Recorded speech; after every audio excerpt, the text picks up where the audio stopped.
Como ter seu próprio servidor N8N grátis, já que o programa funciona de graça se executado localmente, vamos buscar n8n.com, certo? No plano.com e entrar na primeira janela que aparecer. Daqui, iremos para Docs, Documentos e como vem, já aparece ali Docs Self-Host N8N. Basicamente, vamos para Hosting N8N. Usaremos NPM, que dizem ser uma forma rápida de começar. Numa máquina local, precisamos do Node.js, então vamos obtê-lo e depois abrir o terminal. Buscamos prompt de comando ou usamos Windows+R e digitamos cmd, como preferirmos aqui, digitaremos npx n8n, caso não queiramos obter o node.ts, diz que podemos testar com npx, se quisermos, vou testar. Vai perguntar se queremos os próximos pacotes, direi que sim, mas enquanto isso, o que acontece é que o que realmente devemos fazer é pegar o npm install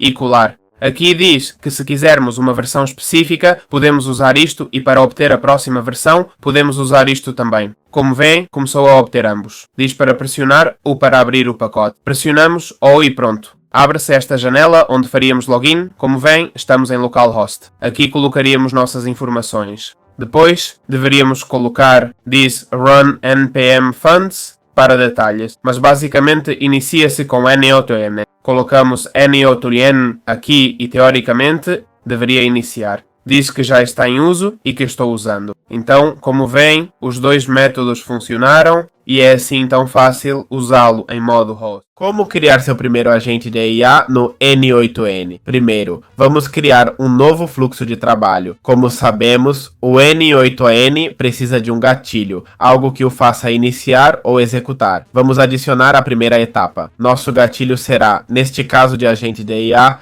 uma mensagem de chat. Voltamos para o Canvas. Agora deve aparecer o chat, onde poderemos falar sobre inteligência artificial. Se tiver o raio no modo gatilho, clicamos em adicionar, depois em IA avançada e agente de IA. Aqui podemos selecionar o tipo de agente, mas para simplificar, vamos voltar e configurar por fora. Podemos adicionar um modelo de linguagem, ou melhor, um modelo. Neste caso, vamos adicionar o OpenAI. É importante colocar suas credenciais OpenAI. Vá para platform.openai.com, acesse a API onde diz API Key. Não vou mostrar, mas é lá que você gera uma API. Repito, platform.openai.com. Você precisa ter saldo, se não me engano, para poder usar, e se não puder, use outra IA que não seja o ChatGPT, mas digo que em termos de eficiência, o mais barato é o DeepSeek, pelo menos até recentemente. Então, vamos ao modelo e selecionar o GPT-4 Mini. Estamos criando nosso primeiro agente e podemos mudar isso quando quisermos. Foi adicionado corretamente? A memória permite armazenar as diferentes respostas ou perguntas que fizemos. Vamos usar o Windows Buffer e configurar para salvar as últimas 5 mensagens. E finalmente vamos adicionar uma ferramenta. A calculadora é a ferramenta mais fácil que facilita os agentes de IA operarem aritmeticamente. Como vem, há muitas outras ferramentas, então não se preocupem. Vamos conectar a calculadora e mais uma vez podemos voltar atrás. Como vem, podemos conectar mais ferramentas se quiser. Bem, agora o que faríamos para usar este agente de IA? Nosso primeiro agente, que obviamente neste momento, além de responder o que perguntarmos, não faz muito mais. Mas é para entenderem como funciona o sistema de criação de agentes de IA através do N8N. Então, iremos ao chat, abriremos este chat e perguntaremos 1 mais 1. Ele, como vem, vai nos mostrar aqui todos os processos. Basicamente, primeiro é armazenado na memória, onde se faz um input de 1 mais 1 no nível do código. Podemos modificar tudo isso. Depois vai para o modelo OpenAI. O input é: sistema, você é um assistente que me ajuda. Isso, repito, tudo isso pode ser modificado. E faça 1 mais 1 para mim. Então passa pela calculadora que diz que o resultado é 2 e o ChatGPT junta tudo. O resultado de 1 mais 1 é 2. Bem, aqui pedi um número, mas não tem relação com a calculadora. Se agora pergunto a cor de um limão, dirá que é amarelo. Então assim você pode criar seu primeiro agente. Como ter um agente de IA com memória e armazenamento de longo prazo? Temos este projeto criado por Joseph Lepage, chamado Show, o AI Asian Chatbot, etc. Podemos encontrá-lo indo em Templates, abrindo e procurando, e ele aparecerá. Basicamente, o que este projeto faz, não tenho as APIs ativadas, é que nós enviamos uma mensagem que queremos passar através da inteligência artificial.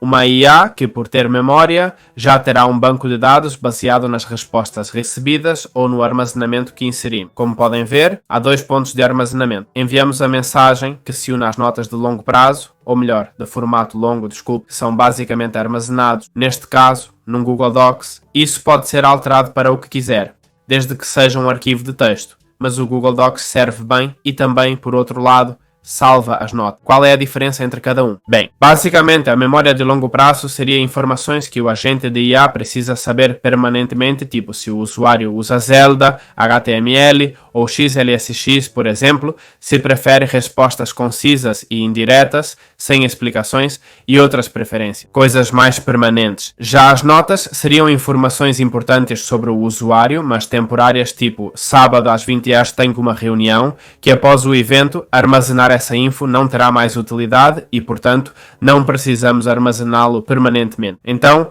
o que se faz é enviar essas duas entradas para uma fusão, que basicamente junta diretamente no modo append, ou seja, elas se unem uma após a outra e depois passamos por esse aggregate que nos envia todos os dados em uma lista, faz uma saída em formato de dados, como veem não há muito mais, e envia a um modelo. Aqui, como modelo, está conectado, como veem, o GPT-4 ou Mini. Se não quiséssemos, poderíamos removê-lo e conectar o DeepSeek V3, que pode ser mais barato conforme nossas preferências, e isso funciona para o GPT, DeepSeek e qualquer outro. Depois temos a opção, como veem aqui diz que é opcional, que é basicamente a possibilidade de salvar o chat que acabamos de ter na memória, que seria uma memória separada daquela que criamos, mas seria uma memória interna do N8N que nos empresta, que armazenaria as últimas 50 mensagens. E aqui há um código que faz com que, quando uma mensagem for recebida, ela seja salva. E então temos a ferramenta interessante, que basicamente salva as memórias de longo prazo e as notas. Se entrarmos aqui, vemos como queremos que seja colocado em formato de texto, que o insira no final da memória, algo a ter em mente.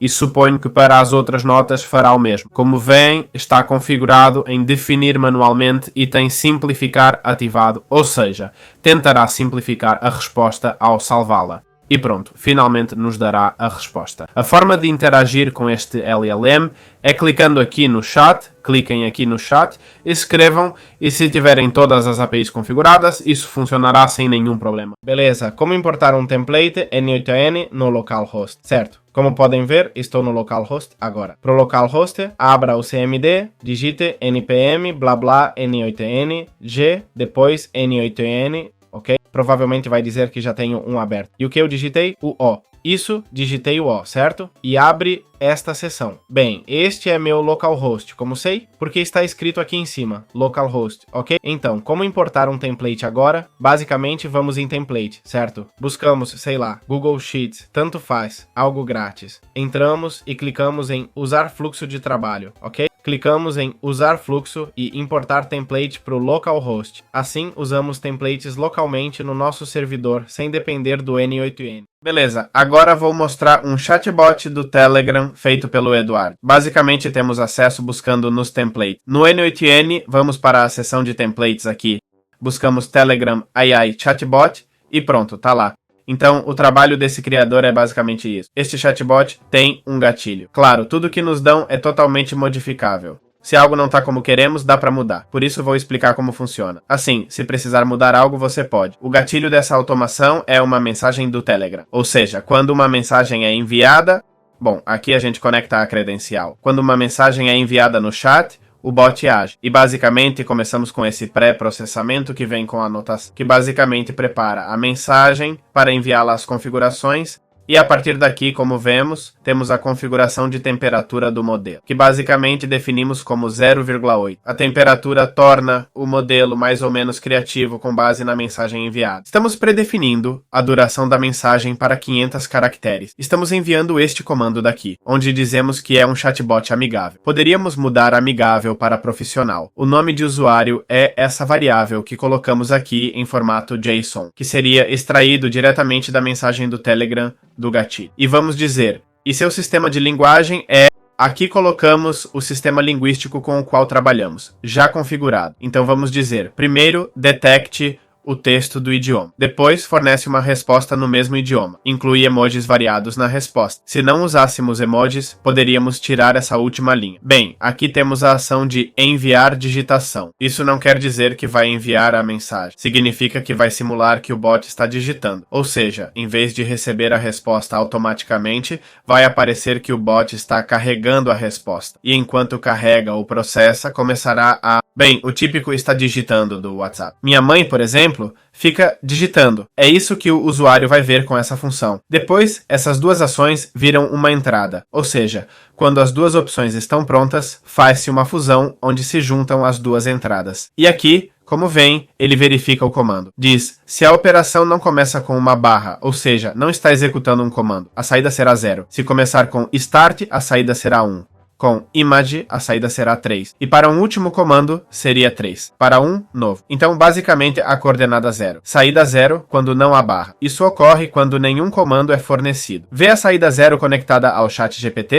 Isso é o ChatGPT, mas poderia ser outra coisa. Aqui teríamos toda a mensagem e mais, onde o chatbot simplesmente comentaria: o start é basicamente uma boas-vindas, e o create image seria um pedido, tipo, gere uma imagem disso, tudo dentro de um chat do Telegram. Esse text reply seria para enviar a mensagem, e esse send image para enviar a imagem. Como veem, podem configurar ao seu gosto. Já está tudo criado. Podem adicionar mais saídas se quiserem. Desçam aqui, cliquem em Add Routing Rule e adicionem outra saída. Também tem uma seção para erros aqui. É personalizável para fazerem o que quiser. Bem, hoje vou mostrar como fazer um OPR, ou melhor, como extrair texto de um PDF. Esse fluxo de trabalho foi criado por Amudan. Chama-se extrair texto de um PDF para N8N. Procure-o na seção de modelos. Ele carrega, claro. Está ali, procure aqui e vai aparecer. Então, já existe há 4 anos, ou seja, é bem antigo. Como funciona? Bem, basicamente tem o gatilho para executar quando acionado. Podemos alterá-lo, colocar outro gatilho se quisermos. Mas basicamente quando o script é executado, ou seja, quando clicamos em testar o fluxo, ele vai ler um binário, ler o arquivo PDF, temos que fornecer o caminho. E basicamente o que temos que fazer é usá-lo no localhost. Para usar no localhost, abra o CMD, digite N8N, se não tiver, procure N8N localhost, é grátis, e vá para N8N Hosting Documentation on Guide, vá ao NPM e faça isso. Coloque isso e depois N8N, pronto. Com o localhost, vá aqui e indique onde está seu arquivo PDF. Neste caso, está aqui e chama-se pdf.pdf. Se acessar, verá que é pdf.pdf, assim ele lerá este arquivo em formato binário. Agora clico em testar fluxo, ele executa e lê o PDF. Posso baixar, salvar e extrair o PDF em formato de texto. Há PDFs que foram convertidos em imagem, como a digitalização de um livro, uma imagem, etc. Isso faz com que não se possa ler ou copiar o conteúdo. Se quisermos pegar este arquivo e traduzi-lo agora, clicamos no mais, colocamos OpenAI ou traduzir. Vemos as opções, Google Tradutor, por exemplo, e podemos traduzir se quisermos, definimos o idioma principal ou usamos o OpenAI como preferirmos, como inserir e ler dados do Google Planilhas no N8N. É algo realmente útil, na verdade. Usei isso no Make e imagino que teria usado no N8N se o conhecesse antes. Basicamente, o que podemos fazer é, bem, temos este fluxo de trabalho, certo? Isso servirá apenas como explicação, ok? É do Amudan e é gratuito. Procure por inserir e ler dados do Google Planilhas nos modelos. E basicamente o que ele faz é usa um gatilho que executa ao clicar, ou seja, ao testar o fluxo manualmente. Então começamos com um conjunto onde este conjunto define valores. Coloca id com valor 0 e o mesmo para outro. Cria uma nova variável chamada name. e define seu valor como N8N. E basicamente, o que faz no Planilhas Google é... Bem, devemos colocar a credencial, mas como vem, é bem intuitivo, né? Aqui colocamos o ID da planilha, certo? O ID seria basicamente, se tivermos esse link da planilha, o ID seria a partir do 1, ok? Isso seria o ID. E acho que é até o A, certo? Acho que é até aqui, até a barra. Isso seria o ID. Então aí, colocaríamos o ID da nossa planilha. Como vem, temos a operação, certo? Aqui definimos o recurso, se é uma sheet ou spreadsheet, ok? E aí temos a operação. Se quisermos adicionar conteúdo à nossa planilha, se quisermos limpá-la, se quisermos criar uma nova planilha, se quisermos criar e atualizar a planilha, se quisermos excluir colunas ou linhas na planilha, né? Então aqui dizemos em que linha estamos, basicamente. Dissemos que estamos no 0, ou seja, no início de tudo. Sabe que na vertical vai de 0 a 1000 e na horizontal de A a Z, né? Bem, obviamente a mais, não é? E quanto ao alcance horizontal, dissemos de A a B. Agora, o que faríamos seria adicionar informações, neste caso, as que colocamos aqui, certo? E depois temos basicamente o read, ok? Que seria extrair informação que colocamos em operação de leitura. Bem, poderia descer, certo? No modo leitura, podemos atualizar, remover e ver coincidências ou colunas sincronizadas. Mais uma vez, o id, ok? Novamente o intervalo. Aqui dizemos de qual linha começa a extrair os dados, né? Isso é muito simples, ok? Obviamente não faz nada sem configuração, mas pode ser útil para dados do OpenAI. Pode servir até para banco de dados, ok? Sabem que os chats da OpenAI têm pouco armazenamento. Podemos usar uma planilha Google para armazenar respostas ou o que for, certo? Ou seja, podemos tirar grande proveito disso e é assim que se usa. Como fazer um chatbot do WhatsApp? Basicamente, esse chatbot do WhatsApp vai receber a mensagem e com base nela passará por uma dessas 4 fases. Tem 4 funções, podemos adicionar mais. Na verdade, isso é só uma amostra do que dá para fazer com o N8N.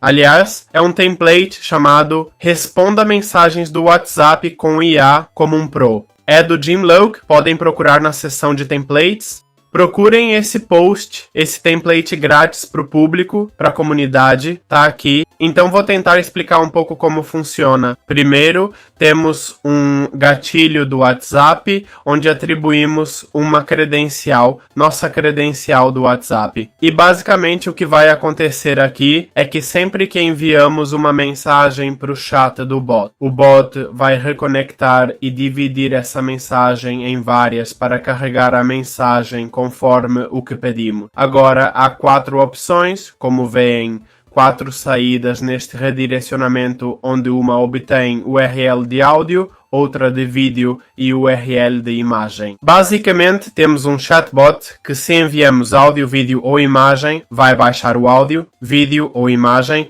e passar pelo software ou LLM adequado, neste caso o Gemini. Aqui explica que, se não quisermos usar Gemini, podemos usar outro software. Depois, configura-se o formato de resposta, definindo como o usuário verá a mensagem final. Passaremos novamente por um agente de IA com memória de apenas 5 mensagens, que vai usar a Wikipedia como ferramenta para dar uma resposta melhor e que vai usar o chat do Google Gemini. E por fim, o que vai fazer é responder ao usuário. Já entendi mais ou menos. Essa ferramenta aqui, as saídas são renomeadas como mensagem de áudio, vídeo, imagem e texto. Bem, não falei da parte de texto, mas está aí. Como veem, é um divisor de variáveis que detecta se tem áudio e envia. Se tiver áudio, aliás, na mensagem enviada no WhatsApp. Se tiver áudio, renomeia a saída e manda para a mensagem de áudio. Detecta se é vídeo, imagem ou, se for outra coisa, texto,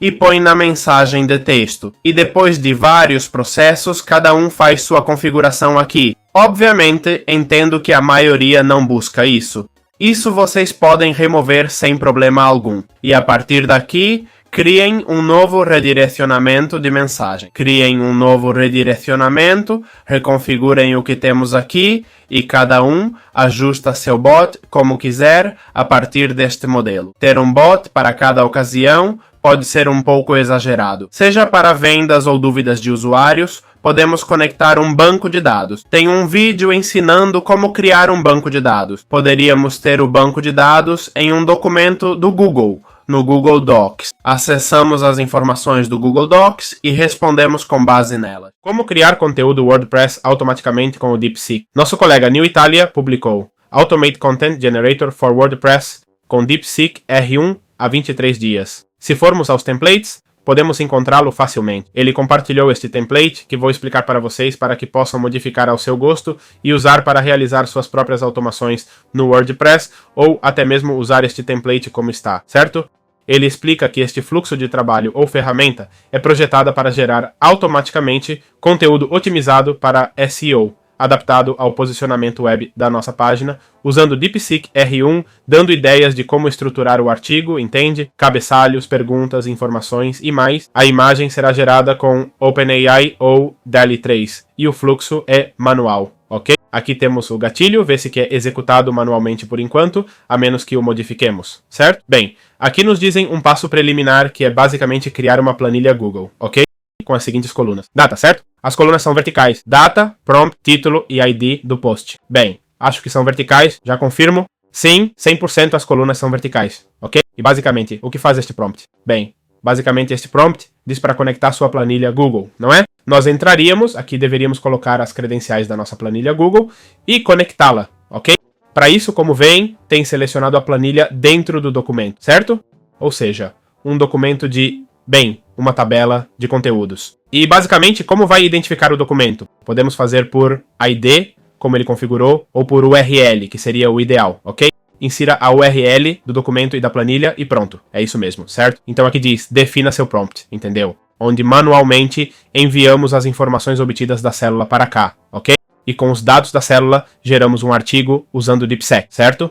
Podemos usar qualquer outro modelo além do DeepSeek, claro. E basicamente o que faz é, lembram que criamos uma variável antes? Com defina seu prompt, criamos uma variável, agora colocamos aqui, ok? E diz, você é um expert em SEO. Escreva um artigo sobre este tópico, certo? Aí coloca o tópico e todas as instruções, não é? Para que o artigo gerado já saia um pouco mais refinado. Por fim, temos a geração do título. Para o WordPress precisamos do artigo e título. Depois, criaríamos o post e dentro dele também deveríamos vincular o WordPress. Mas no post, como vem, ele acaba colocando o resultado do DeepSeek aqui no título e o resultado do artigo como campos adicionais, certo? Depois, gera a imagem e a publica no WordPress via APIs, ok? Usando a API do WordPress, entenderam? Não tem muito mais. E aqui, mais uma vez, armazena a imagem e tal. Além disso, dá um valor, o que é super importante. Dá um nome à imagem. Vejo que não coloca a descrição nem nada, o que poderia ser útil. E bem, por fim, faz um set image do post recém-criado e tudo mais, né? Então, finalmente atualiza a planilha e é assim que esse prompt funciona. Okay? Bem simples, podem automatizar ou usar como quiserem e melhorar o quanto desejarem. Como sincronizar o Perplexity AI com o N8N? Bem, para quem não conhece, o Perplexity AI é basicamente uma ferramenta de perguntas e respostas, certo? Similar ao GPT, DeepSeek e outros do tipo. É uma ferramenta que está ficando bem popular. Nosso colega Emanuel Bernhardt criou um fluxo de trabalho gratuito, beleza? Podemos encontrá-lo na seção de modelos, por aqui. Ele nos mostra uma demonstração de como o Perplexity AI funciona. Para configurar, ele diz que devemos acessar a API do Perplexity, obter a chave e colocá-la no nó de requisição. Basicamente, é isso para poder usá-lo. Então, como essa ferramenta funciona? Bem, basicamente o gatilho, mais uma vez, é o teste de workflow. Ao executar o script, configuraremos os parâmetros, certo? Os parâmetros, basicamente, o nome do parâmetro é System Prompt, ok? É enviado em formato de texto, como estamos vendo. O que ele faz é, bem, dizemos, você é um fã do N8N. É bobagem, só um exemplo, tá? Isso é o que estaríamos dizendo. Depois temos o User Prompt, que seria nosso prompt, onde perguntamos as diferenças entre N8N e Make. E por fim, uma última variável criada aqui, que seria Domains, bem, e que acabei de criar sem querer, seria Domains, que seriam, bem, os domínios a usar para buscar o prompt, que seria n8n.io ou make.com, para acessar que tipo de dados deve buscar a informação, né? Então, aqui na Perplexity, vamos inserir a mensagem, certo? Colocamos a função System. Lembram que configuramos nos parâmetros? O System Prompt era um fã do N8N. Aqui está, ok? Aí está. Role System Contents e temos o System Prompt, certo? Em formato JSON. Depois, o usuário, nosso prompt sobre a diferença entre make e N8N. E por último, temos os domínios. Ok? As páginas. Como curiosidade, como configuramos a Perplexity? Além de definir seu papel e nossa pergunta, que são cruciais, também ajustamos a temperatura. A temperatura é quão criativo ele é ao responder, certo? Neste caso, colocamos uma temperatura baixa, porque não queremos que seja criativo, mas que extraia informações dos domínios fornecidos e seja o mais adequado possível à pergunta feita, certo? E depois há diferentes configurações, ok? Mas bem, a mais importante é esta que acabei de mostrar aqui, ok? E pronto, receberíamos o input, certo? Após receber o input, sai um output, e uma vez que temos o output, estaria aqui, ok? Nesta mensagem aqui, onde ele redigiria o texto que foi gerado, ok? Como veem, o output é salvo neste conteúdo de mensagem e nas citações, ok? Ou seja, as fontes de onde ele tirou a informação são guardadas neste outro arquivo, né? E estas são algumas coisas que podem fazer. Podem fazer muito mais, ok? Isto é só um exemplo de como usar o Perplexity, como configurá-lo, mas se quiserem enviar uma célula do Google Sheets e assim poderem enviar várias células, ok? Em forma de loop ou algo assim, saibam que é possível. Ou se quiserem guardar a info num documento Google, Drive, PDF, também dá. Okay? Então, boa sorte com a criatividade e aproveitem bastante. Como ter seu próprio agente no Google Agenda? Basicamente, o Dataki da N8N criou um assistente do Google para o Agenda. O típico, certo? Para obtê-lo, vamos aos modelos, ok? Abrimos a janela no canto inferior esquerdo e pesquisamos Google Calendar Assistant. Aparecem dois resultados. Usei o do Dataki, mas o outro deve funcionar bem e tem integração com o e-mail. Como funciona esse agente específico para o Agenda? Ele tem um gatilho que recebe uma mensagem. Por exemplo, pedimos ao agente: crie um evento N8N Workflow Review para terça que vem, e esse agente de IA, ao receber a mensagem, vai considerar a data atual, certo? Muitos agentes de IA do calendário pensam que estão em 2023, dependendo do modelo, pois alguns não são atualizados, entende? Eles usam o banco de dados de 2023 e não sabem que estamos em 2025. Então, fornecemos essa informação e colocamos o prompt, não é? Onde dizemos: você é um assistente do Google Agenda. Seu objetivo principal é ajudar o usuário e gerenciar seu calendário usando duas ferramentas: criação e análise de evento. Bem, mais que exclusão, análise de eventos, certo? Sempre baseie suas respostas na data atual, como eu disse, ok? Os dados. E diz diretrizes gerais, certo? Que seriam as regras principais. Se a mensagem for vaga, como olá, não responda. Explique suas capacidades diretamente. Sou o calendar. Posso ajudar com qualquer evento. Se perguntarem sobre criar um evento, peça detalhes. Isso vale para cada resposta, certo? Esse seria um resumo do prompt, ok? Para que vocês possam ver. Agora está bem melhor. Vocês veem ali? Peça ao usuário datas de início e fim. Ali ele obtém a data do usuário, ok? E outras informações necessárias. É assim que o evento é criado. Essas informações passam pelo modelo ChatGPT. Podemos usar outros LLMs sem problemas. Também usa memória de longo prazo. Agora, no curto prazo, está definido em 5 mensagens. Na verdade, a memória não é tão importante aqui. E aqui diz isso, não é? A memória é temporária. Se quiser guardar conversas, já temos um jeito de fazer. Salvando em drives, documentos e assim por diante. Tem duas configurações, uma para cada ferramenta. Uma extrai eventos do Google Agenda de uma data específica. Por exemplo, tenho reunião hoje, ele verifica e diz sim ou não. E a outra seção é para criar o evento. Poderíamos entrar, mas é o de sempre. Usa as variáveis que já configuramos antes. Dá uma breve descrição. Bem, está bom. E pronto, assim criamos esse agente bem básico. Se quisermos avançar, é só integrar mais coisas. Bem-vindo a este modelo que é basicamente um agente de inteligência artificial, que criará um e-mail com um resumo das nossas sessões do Zoom, publicará tarefas no ClickUp e ainda vai acompanhar a chamada. Aqui eles explicam um pouco o que ele faz, então vamos lá. Bem, uma vez dentro, vemos que o fluxo de trabalho começa basicamente ao clicar em testar fluxo, e aqui o que ele fará é ir ao Zoom, obter a data da última reunião. Isso é um pequeno filtro que basicamente vai pegar as últimas 24 horas e vai, ou melhor, converter a informação que extraímos do Zoom em transcrições. Aqui temos a API do Zoom e através do OAuth 2 ele fará as transcrições. Aqui, caso não haja nenhuma gravação, teremos um erro, mas se houver, continuaremos com este filtro de transcrição e basicamente o que ele faz aqui é extrair a transcrição do vídeo nesse processo, e no final o que ele faz é obter o texto da transcrição. Aqui ele está fazendo isso no Zoom, pega-se a transcrição do arquivo, extrai o texto de um arquivo de transcrição,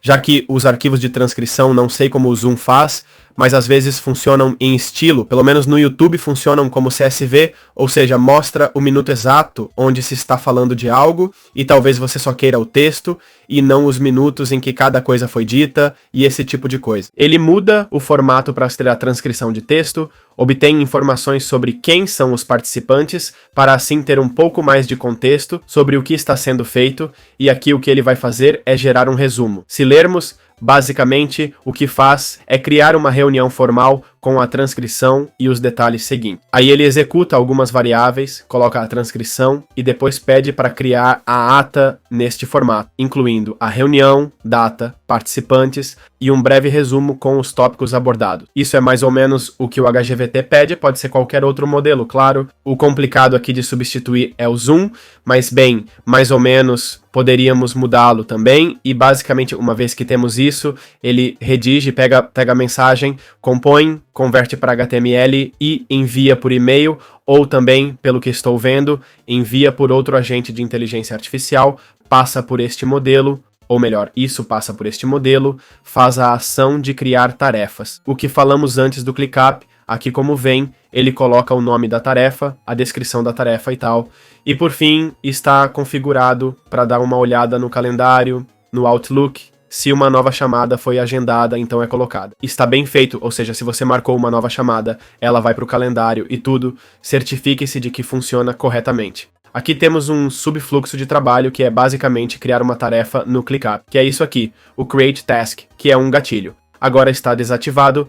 Para ativar, clique aqui em cima e estará ativo. É assim que esse agente funciona. Aqui tem mais explicação e como montá-lo. Você também tem aqui neste resumo que o Friedman Switch nos deu, e é isso.